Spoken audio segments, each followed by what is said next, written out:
Makurata kuba yarapanze imipango yose ikaba yaramupfanye, akaba yarashaka kugura iriya sambu ariko bikaba byaramunaniye, noneho apanze kuba yakwica Samu, ariko umuntu witwa Makurata ntago abashije kuba yamushyigikira kuko Makurata we abona Samu ko ari umuntu w'umuziranenge adakwiye kuba yakwicwa gutyo gusa rero. Ariko ngira ngo murabona ko Makurata ari umuntu w'umugome cyane ndetse ukaze, aho kuba yakwica Samu ntacyo bimubwiye, ngo dore ko anari we wishe papa wa Samu, rero arashaka kuba yamwica maze iyo mitungo ikaba yasigaranwa n'uyu Makurata. Ariko Makurata yahise amubwira ko hari mushiki we kuri papa we ari we Nyambo, maze rero aramubwira ati ubwo nubwo twanamwica n'ubundi ntago ari njye wasigarana imitungo, ni Nyambo wabasha kuba yayisigarana. Ariko ngira ngo mwumve uyu mukecuru ukuntu rwose ameze, ukuntu ari umugome cyane, ukuntu yanaroga, ukuntu mbese mubona ko ari umuntu mubi cyane, aho ahise abwira Makurata ati se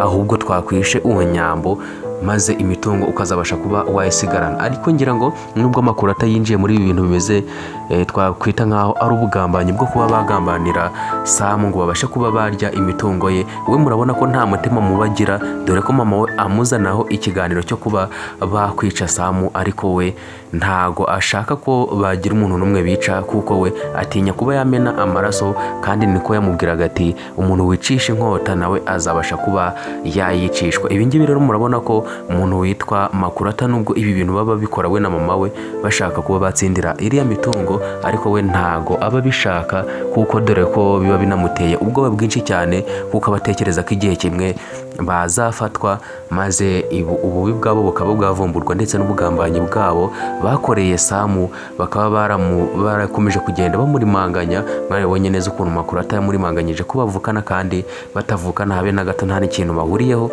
Ibi ngibi rero umuntu witwa Makurata aba afite ikibazo, ari gutekereza ko Samu yabimenya bikaba bibi.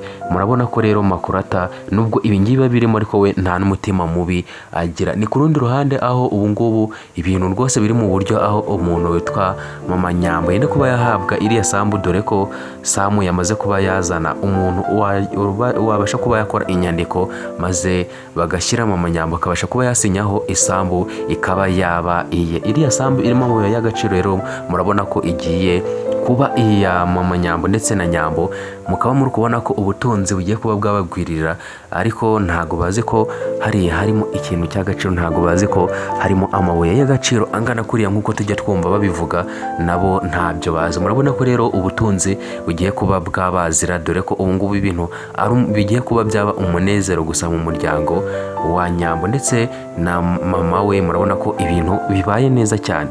Reka rero mbasaba kugira ngo mudusangize ibitekerezo byanyu, mutubwire uko episode y'uyu munsi mwayibonye ndetse n'ukuntu mutekereza bizaraba byagenda muri episode ziri buze kuba zakurikira. Kandi reka mbashimire mwebwe mwakomeje kubana natwe muri kiganiro, mwakanze subscribe nawe mwadusangije ibitekerezo byanyu. Ciao ciao, ndabakunda cyane, Imana ibarinde, duhure mu zindi episode zikurikira.